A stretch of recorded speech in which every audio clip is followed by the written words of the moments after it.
aí galera, beleza? Para regular nossa inscrição hoje no dia 242 de 365 dias com o Senhor. Começamos agora em 1º de janeiro de 2026, se Deus quiser vamos terminar no dia 31 de dezembro de 2026. Estamos aqui lendo, refletindo, meditando na lei do Senhor todos os dias, graças a Deus, e você é meu convidado especial em nome de Jesus. E para você que já está aqui, nós estamos lendo o livro de Ezequiel. Estamos hoje no livro de Ezequiel, capítulo 16, para honra e glória do Senhor. E estamos fazendo, conforme manda Salmo, capítulo 1, versículo 1, feliz é o homem que medita na lei do Senhor de dia e de noite. Estamos aqui para honra e glória do Senhor.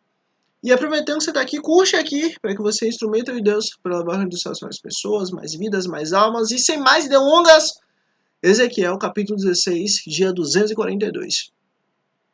A alegria de Jerusalém infiel. A alegoria de Jerusalém infiel. Já começamos bem. Veio a mim essa palavra do Senhor. Filho do homem, confronte Jerusalém com as suas práticas detestáveis. E diga, assim diz o soberano, o Senhor. E Jerusalém, a Jerusalém, sua origem e seu nascimento foram na terra dos cananeus. Seu pai era um amorreu e sua mãe um hitita. Seu nascimento foi assim. E aí você vê, olha, aqui Deus está contando a história, o início ali, o início de Jerusalém. Presta atenção como Deus ele vai pegar alguns pontos aqui, que são muito importantes. No dia que você nasceu, o seu cordão umbilical não foi cortado. Você não foi lavada com água para que ficasse limpa. Não foi esfregada com sal, nem enrolada em panos. Ninguém olhou para você com piedade, nem teve suficiente compaixão para fazer qualquer uma dessas coisas por você. Ao contrário, você foi jogada fora, em campo aberto, pois no dia em que nasceu, foi desprezada. E aí você vê, desde o início, desde o seu nascimento, desde a sua origem, você foi desprezada, Jerusalém. Então, passando por perto, vi você, se esperneando em seu sangue. Enquanto você jazia ali, em seu sangue, eu lhe disse, viva. E aí você vê, foi Deus que deu vida para Israel. E eu a fiz crescer como uma planta no campo. Você cresceu e se desenvolveu e se tornou a mais linda das joias. E aí você vê, estava jogada, abandonada, largada. E Deus foi lá e pegou Jerusalém e fez crescer. Seus seios se formaram e seu cabelo cresceu. Mas você ainda estava totalmente nua. Mais tarde, quando passei de novo por perto, olhei para você e vi que já tinha idade suficiente para amar. Então eu estendi a minha capa sobre você e cobri a sua nudez. Fiz um juramento e estabeleci uma aliança com você. Lembra lá aquela aliança no deserto que Deus fez com Israel? Lá no Monte Sinai? Qual era a aliança? A aliança é, eu serei o Deus de vocês e vocês serão o meu povo. Eu cuidarei de vocês com muito amor, com muito zelo. Eu estarei sempre com vocês. Nunca vai acontecer de vocês me buscarem e eu não responder. Nunca vai acontecer de vocês clamarem por mim e eu não ouvir. Nunca vai acontecer de vocês buscarem quem eu sou e vocês não me encontrarem. Pelo contrário, eu estabeleço a minha aliança com você. A palavra do soberano Senhor. E você se tornou minha. E aí você vê como Deus fala, Israel, Jerusalém, é a propriedade de Deus. É a propriedade do Senhor. Foi Deus que assim fez. Foi Deus que assim escolheu. Eu lhe dei banho com a água. E ao lavá-la, limpei o seu sangue e a perfumei. Pus-lhe um vestido bordado e a sandália de couro. Eu a vesti de linho fino e cobri em roupas caras. Adornei-a com joias, pus braceletes em seus braços e uma gargantilha em torno do seu pescoço. Dei-lhe um pendente, pus brincos em suas orelhas e uma linda coroa em sua cabeça. Assim você foi adornada com ouro puro, com ouro e prata. Suas roupas eram de linho fino, tecido caro e pano bordado. Sua comida era a melhor farinha, mel e azeite de oliva. Você se tornou muito linda e uma rainha.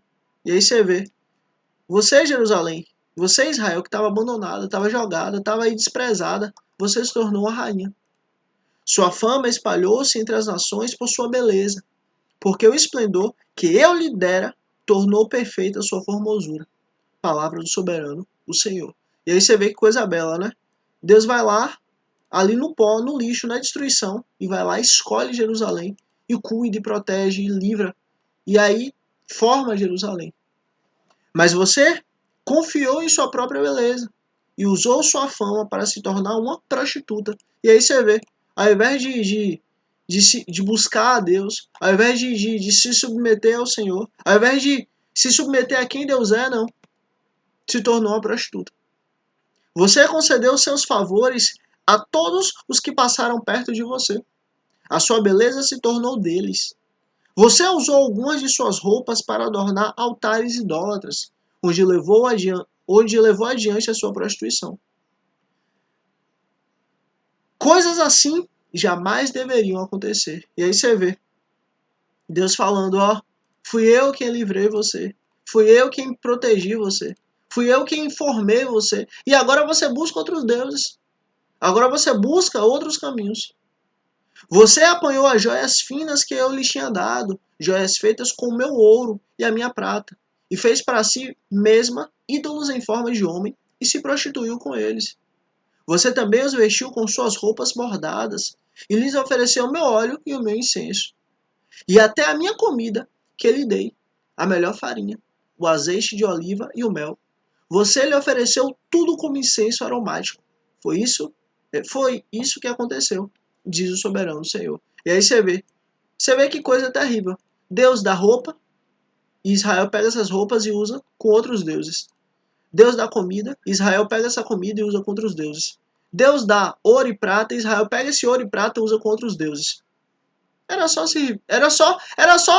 servir a Deus. Mas Israel quis buscar outros deuses. E você ainda pegou seus filhos e filhas, que havia gerado para mim, e os sacrificou como comida para os ídolos. A sua prostituição não foi suficiente? Olha, não foi suficiente você ter outros deuses? Além disso, você quis sacrificar os seus filhos? Você abateu os meus filhos e os sacrificou para os ídolos. Em todas as suas práticas detestáveis, como em sua prostituição. Você não se lembrou dos dias da sua infância, quando eu estava totalmente nua, esperneando em seu sangue. Você vê, ó?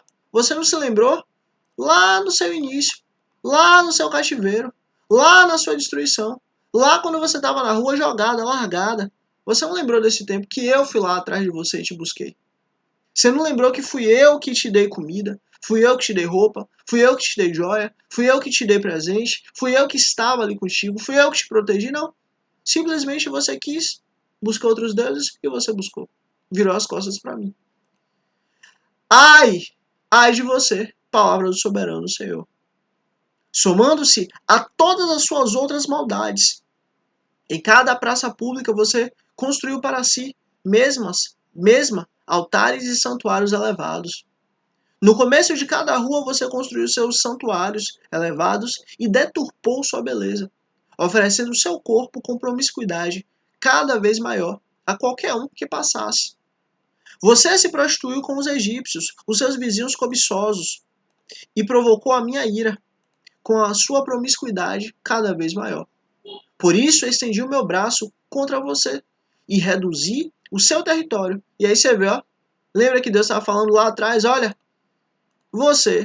todo o mal que vai colher vai ser por causa do pecado de você, do pecado que você fizer. Vai ser por causa dos seus próprios pecados. O que é que Deus está falando? Olha, você perdeu o território porque você, ó, serviu, você estava ali seguindo seus vizinhos. Eu a entreguei à vontade das suas inimigas, as filhas dos filisteus, que ficaram chocadas com a sua conduta lasciva. E aí você vê, ó, até as suas inimigas achavam você promíscuas. Até as suas inimigas achavam você lasciva. Até as inimigas se espantavam com tamanha perversão da sua parte. Você se prostituiu também com os assírios, porque era insaciável. E mesmo depois disso, ainda não ficou satisfeita. Então você aumentou a sua promiscuidade também com a Babilônia, uma terra de comerciantes, mas nem com isso ficou satisfeita. Olha, prostituição acima de prostituição. Não para, não se arrepende, não busca a Deus, não volta para o Criador. Como você tem poucas forças, como você tem pouca força de vontade, palavra do soberano Senhor. O Senhor, quando você faz todas essas coisas, agindo como uma prostituta descarada, quando construía os seus altares idólatras em cada esquina e fazia seus santuários elevados em cada praça pública, você só não foi como prostituta porque desprezou o pagamento. E aí você vê, até a prostituta aceita pagamento. Você nem pagamento aceitou. Nem pagamento você aceitou. Você só não foi como prostituta porque desprezou o pagamento. Mas ó, nem pagamento você aceitou. Imagina. Você, mulher adúltera, prefere estranhos ao seu próprio marido. Toda prostituta recebe pagamento. Mas você dá presentes a todos os seus amantes. E aí você vê, ó. As prostitutas recebem pagamento. Mas Israel estava dando presentes aos seus amantes, subornando-os para que venham de todos os lugares receber de você os seus favores ilícitos. E aí você vê, olha, ao invés de Israel receber algo dos outros, não, Israel estava dando para os outros. Em sua prostituição, dá-se o contrário do que acontece com outras mulheres. Ninguém corre atrás de você em busca dos seus favores. Você é o oposto, pois você faz o pagamento e nada recebe. E aí você vê.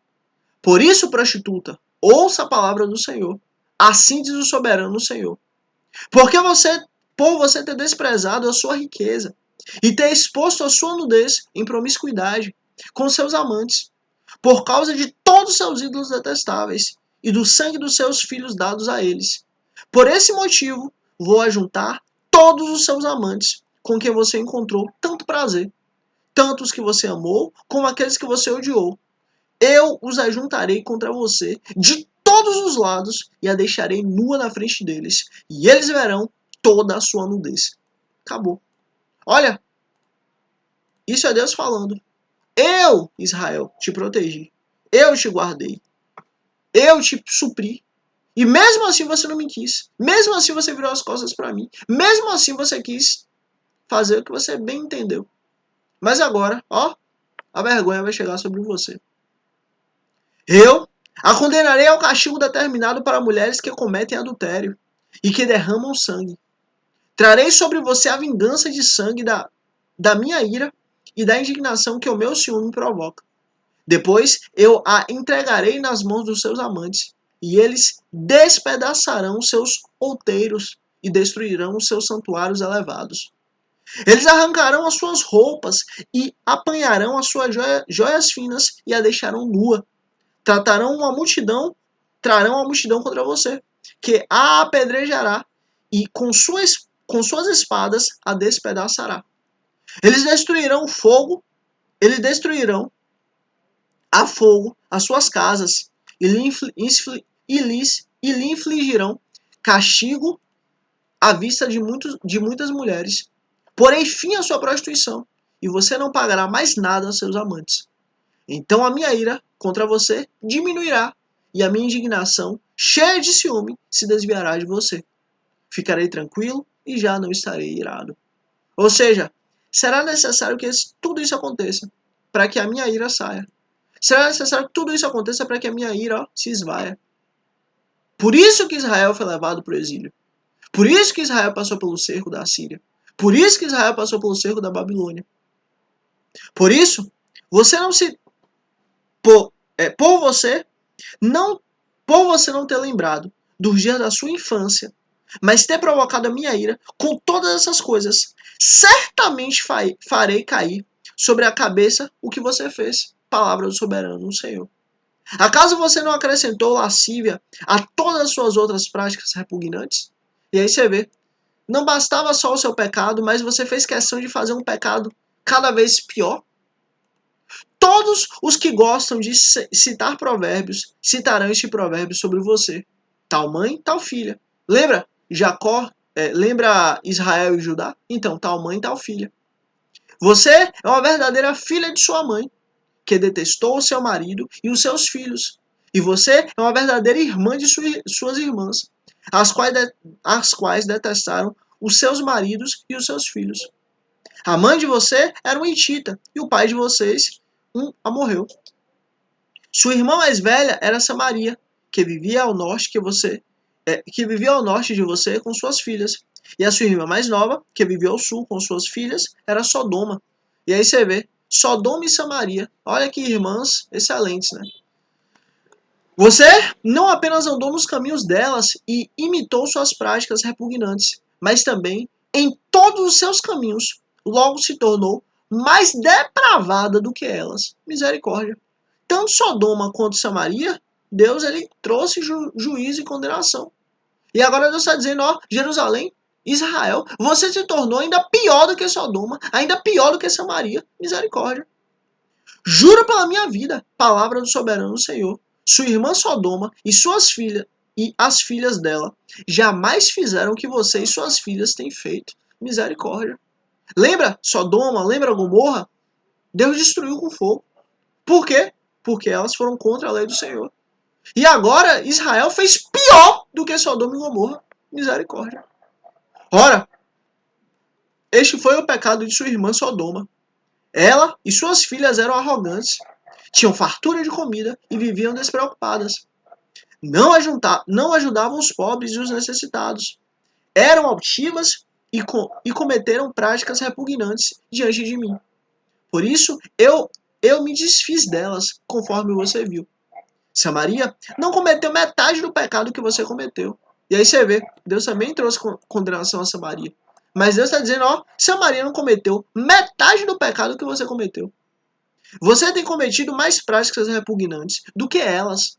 E tem feito suas irmãs parecerem mais justas, dadas a todas as suas práticas repugnantes. E aí você vê, Samaria, Sodoma e Gomorra, não eram bons lugares, não eram locais santos, não eram locais kadoshis, não eram locais abençoados ali, que viviam conforme a lei do Senhor. Pelo contrário.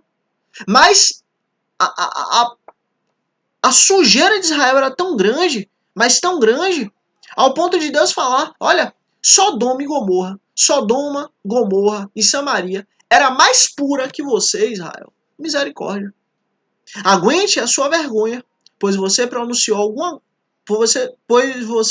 Aguente a sua vergonha, pois você pronunciou alguma justificativa às suas irmãs. Pois você proporcionou alguma justificativa às suas irmãs.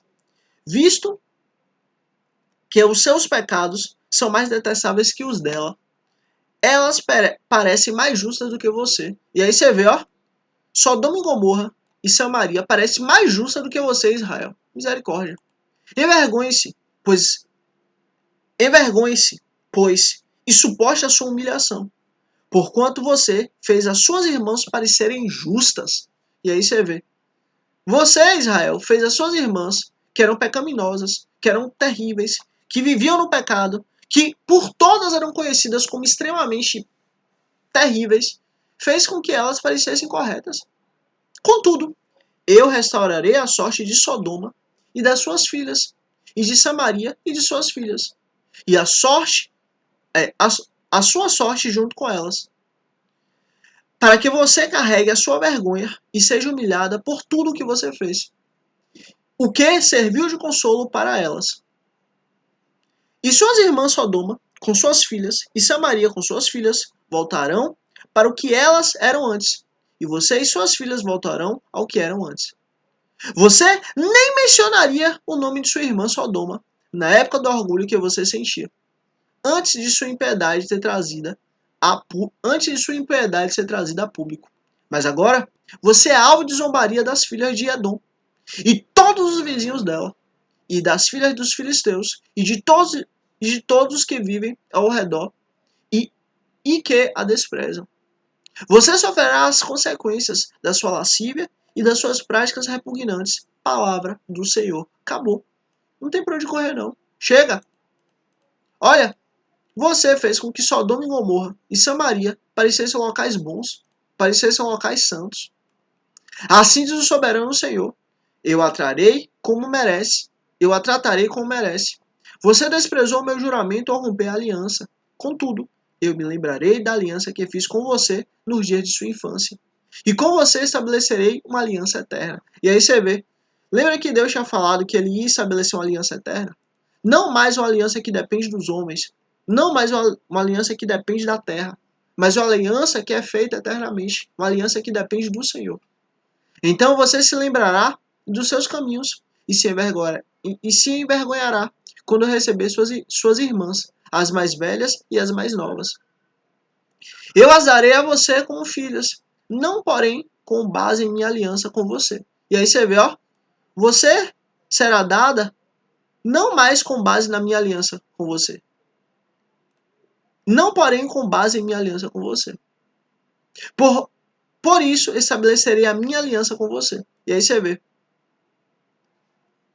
Ó, você será filha agora. Mas ó, baseado na minha aliança. A aliança agora, independente de vocês seguirem ou não, não importa. Porque sou eu que sigo. Sou eu quem justifica vocês. E você saberá que eu sou o Senhor. Então, quando eu fizer propiciação em seu favor, por tudo que você tem feito, você se lembrará e se envergonhará. E se envergonhará. E jamais voltará a abrir a boca por causa da sua humilhação. Palavra do soberano Senhor. E aí você vê, ó. Antes, você precisava fazer sua propiciação, Israel. Agora não. Deus faz. Antes você precisava se buscar a sua limpeza. Mas agora é Deus que faz. É Deus quem vai te limpar. É Deus quem vai te purificar. É Deus quem vai mudar a sua sorte. É Deus quem vai mudar quem você é. É Deus quem vai te mudar, Jerusalém. E é pela aliança do Senhor que você é limpa e purificada. É isso que Deus está trazendo. Ezequiel, capítulo 17. Duas águias e uma videira. E aí presta atenção aqui. Duas águias e uma videira. Veio a mim essa palavra do Senhor. Filho do homem, apresente uma alegoria e conte uma parábola à nação de Israel. Diga a elas, assim diz o soberano Senhor. Uma grande águia, com suas poderosas penas longas e bastante plumagem de cores variadas, veio ao Líbano. Apoderando-se do alto de um cedro, arrancou o seu broto mais alto e o levou para uma terra de comerciantes, onde o plantou numa cidade de mercadores. Depois apanhou um pouco de semente da sua terra e as pôs em solo fértil. Ela as plantou como um salgueiro junto a muitas águas, e elas brotaram e formaram uma videira baixa e copada. Seus ramos se voltaram para a água, mas as suas raízes permaneceram debaixo da videira. A videira desenvolveu-se e cobriu-se de ramos, brotos e folhas. Mas havia outra águia grande, com as asas poderosas e rica em plumagem. A videira lançou suas raízes na direção dessa águia, desde o lugar onde estava plantada, e estendeu seus ramos para ela, em busca de água. Ora, ela ainda havia sido plantada em terra boa, junto a muitas águas, onde produziria ramos, daria frutos e se tornaria uma videira viçosa. Diga a eles, assim diz o soberano Senhor, ela vingará? Será que só pelo fato dela ter uma boa terra? Será só pelo fato dela ter vindo de um bom lugar? Será que só pelo fato dela ter sido plantada em um local bom, onde tem água, ela vai vingar? Ela vai viver? Não será desarraigada e seus frutos não serão arrancados para que ela seque? Tudo que brotar dela secará. Não será necessários nem braços fortes, nem muitas pessoas para arrancá-la pelas raízes. Ainda que não seja transplantada, será que vingará? Ainda que seja transplantada, será que vingará? Por quê? Porque, ó, não é o local onde ela nasceu.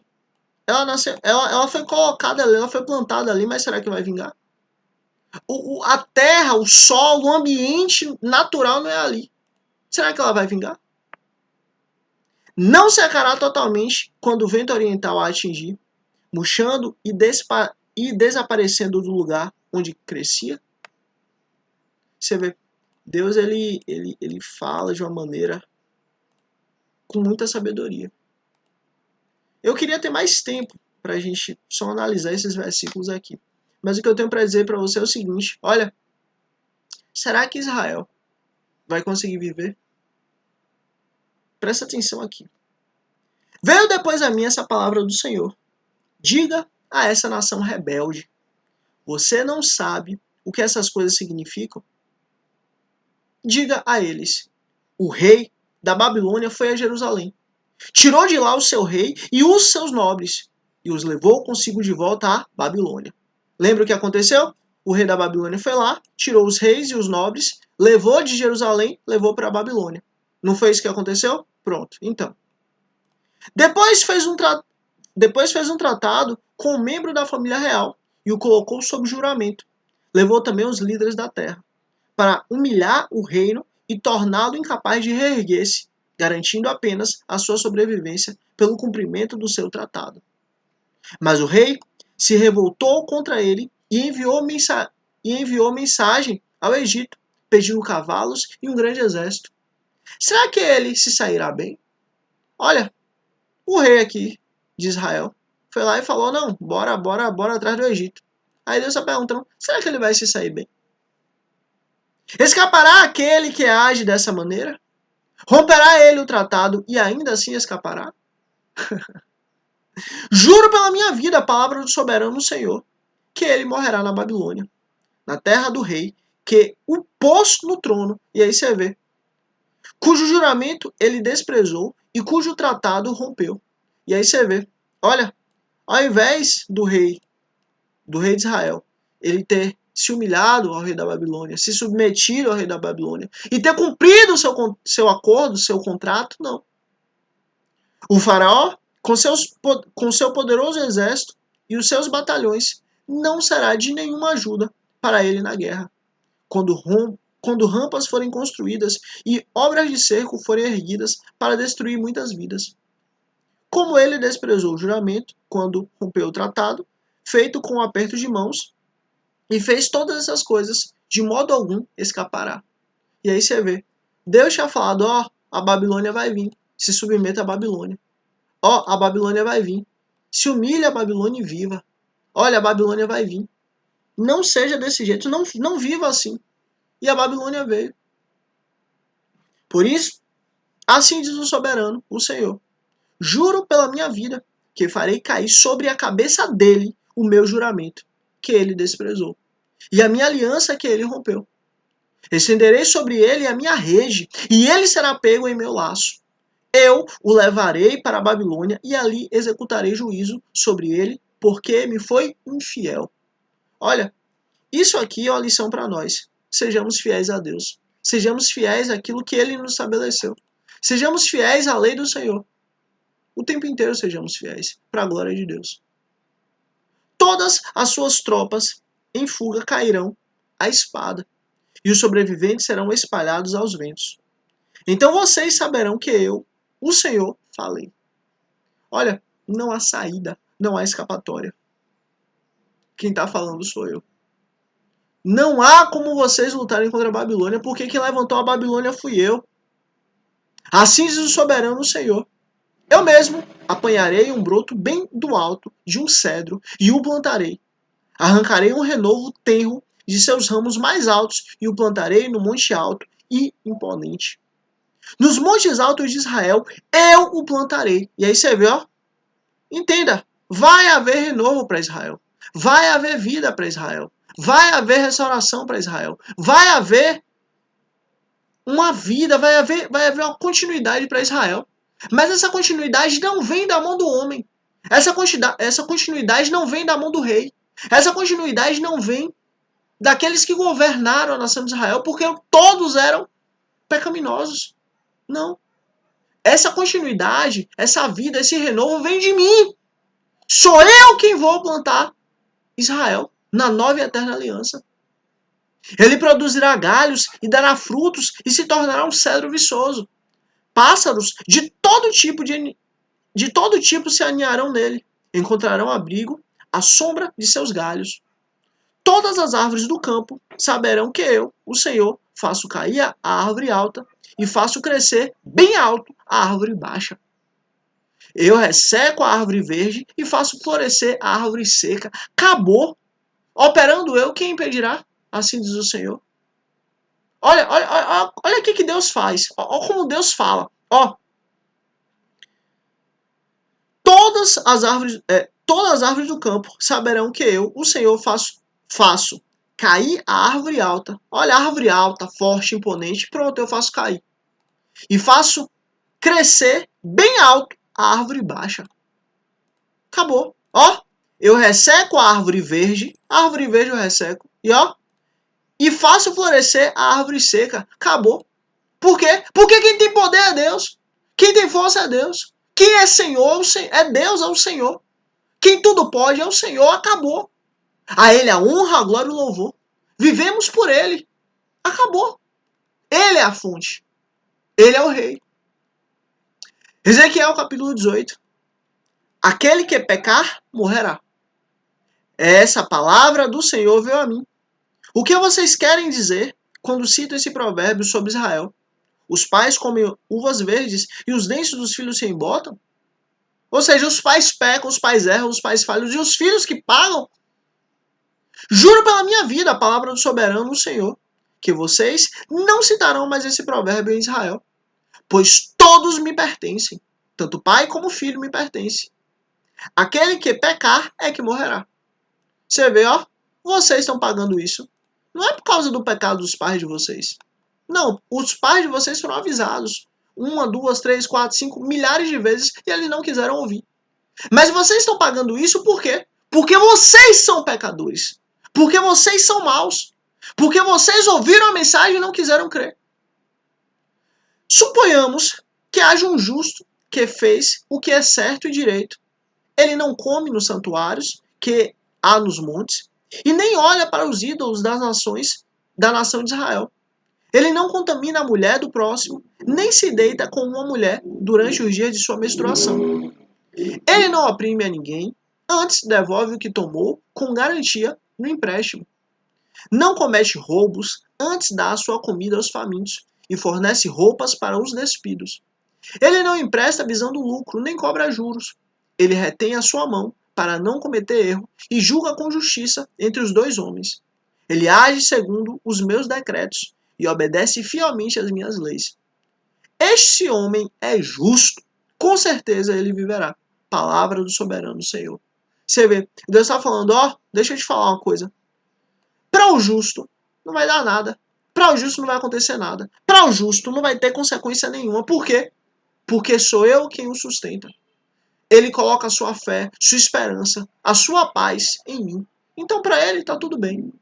Agora, suponhamos que ele tenha um filho violento, que derrama sangue e que faz qualquer uma dessas outras coisas. Embora o pai não tenha feito nenhuma delas. Ele come nos santuários que há nos montes, contamina a mulher do próximo, oprime os pobres e os necessitados, comete roubos, não devolve o que tomou como garantia, volta-se para os ídolos e comete práticas detestáveis, empresta visando lucro e cobra juros. Deverá viver um homem desse? Não. Por todas essas práticas detestáveis, com certeza será morto. E ele será responsável por sua própria morte. E aí você vê, Deus está deixando uma coisa clara. Ó. Olha, o que você plantar, você vai colher. Se você é bom, se você planta o certo, se você planta o que é correto, se você planta a lei do Senhor, você vai colher. Mas se você é mau, se você busca o pecado, se você busca o erro, você também vai colher. Não há meio termo. Mas, suponhamos que esse filho tenha ele mesmo, um filho, que vê todos os pecados que o seu pai cometeu e, embora os veja, não os cometa. Ou seja, neto do homem justo. Digamos que o homem justo tem um filho mau, mas esse filho mau tem um neto. E esse neto vê os pecados que o pai cometeu, mas ele não comete. Ele não come nos santuários que há nos montes e nem olha para os ídolos da nação de Israel. Não contamina a mulher do próximo, não oprime a ninguém, nem exige garantia para um empréstimo, não comete roubos. Mas dá a sua comida aos famintos e fornece roupa aos despidos. Ele retém a mão para não pecar e não empresta visando lucro, nem cobra juros. Obedece às minhas leis e age segundo os meus decretos. Ou seja, o pai, no caso o avô, era justo. o filho era mau, mas o neto era justo. Ele não morrerá por causa da iniquidade do seu pai, certamente viverá. Mas seu pai morrerá por causa da sua própria iniquidade, pois praticou a extorsão, roubou de seu compatriota e fez o que era errado no meio do seu povo. Acabou. Cada um pague pelo que fez. Contudo, vocês perguntam, por que o filho não partilha da culpa do seu pai? Uma vez que o filho fez o que é justo, direito, e teve o cuidado de obedecer a todos os meus decretos, com certeza ele viverá. Acabou. Aquele que pecar é que morrerá. O filho não levará a culpa de seu pai, nem o pai levará a culpa do seu filho. A justiça do justo lhe será acreditada, e a impiedade do ímpio lhe será cobrada. Acabou. Acabou. Olha, o que você fizer, você vai pagar. Mas, se o ímpio se desviar de todos os pecados que cometeu e obedecer a todos os meus decretos e fizer o que é justo e direito, com certeza viverá, não morrerá. Mas, se terá lembrar, mas, com certeza viverá, não morrerá. Não se terá lembranças de nenhuma das ofensas que cometeu. Devido às coisas justas que tiver feito, ele viverá. Ou seja, se o ímpio se arrepender, se o ímpio deixar sua vida ímpia, se o ímpio deixar seu erro, se o ímpio deixar sua maldade, ele viverá. Teria eu algum prazer na morte do ímpio? Palavra do soberano Senhor. Ao contrário, acaso não me agrada vê-lo desviar dos seus caminhos e viver?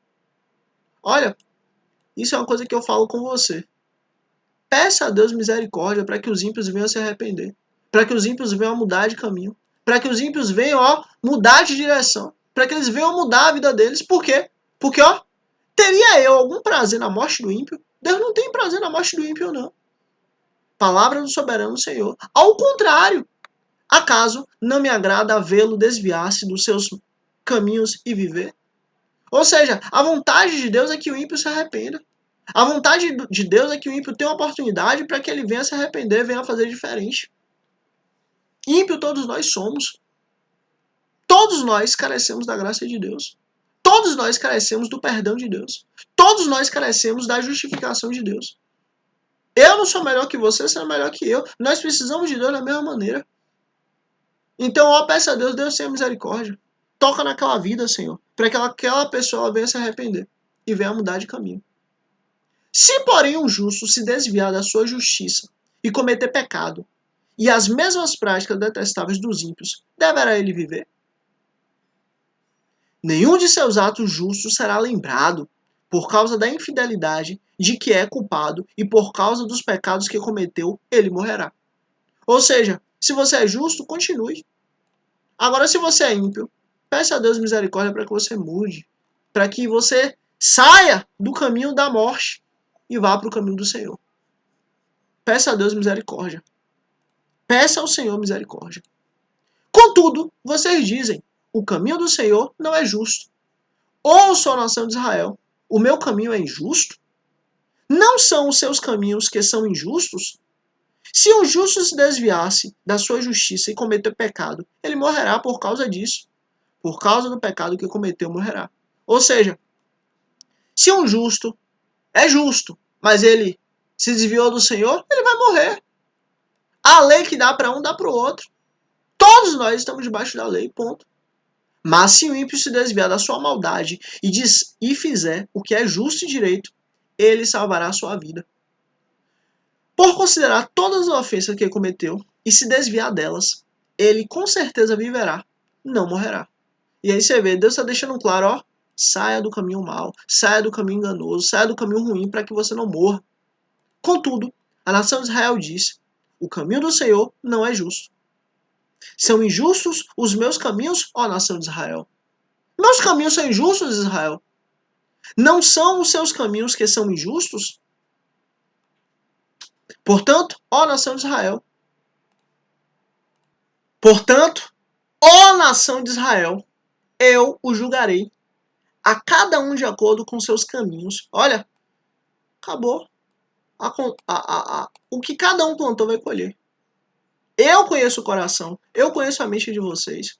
Vocês vão colher exatamente o que vocês plantaram. Palavra do soberano Senhor. Arrependam-se, desviem-se de todos os seus males, para que o pecado não cause a queda de vocês. E aí você vê, mesmo Deus falando, ó, eu vou trazer a justiça eu vou trazer, Deus ainda fala, ó, se arrependa. Se arrependa para que a justiça não venha sobre você. Livrem-se de todos os males que vocês cometeram e busquem um coração novo e um espírito novo. Por que deveria morrer, ó nação de Israel? Faça diferente. Pois não me agrada a morte de ninguém. Palavra do soberano Senhor. Arrependam-se e viva. Acabou. A mensagem do Senhor continua clara. Arrependa e viva. Arrependa e mude. Arrependa e viva outro caminho. Faça diferente. Seja diferente. Olha, Deus continua a dizer, se arrependa e viva. Se arrependa e viva. Ó, escreve aqui a palavra viva. V-I-V-A. Escreve aqui a palavra viva. Para eu saber que você chegou até o fim. Para eu saber que chegou até o fim. Escreve aqui a palavra viva. V-I-V-A. Para eu saber que chegou até o fim. Curte aqui para que você é instrumento de Deus para levar o reino dos céus para mais pessoas, mais vidas, mais almas. Se inscreve aqui para amanhã, dia 243, estarmos juntos aqui, para a honra e glória do Senhor. E é isso. Mais uma vez, sou feliz e grato a Deus em nome de Cristo Jesus. Depois é você por chegar até aqui. Deus abençoe grandemente você e sua família em nome de Cristo Jesus. Até amanhã, dia 243, em nome de Cristo Jesus. E é isso. Deus abençoe grandemente você e sua família em nome de Cristo Jesus. Amém.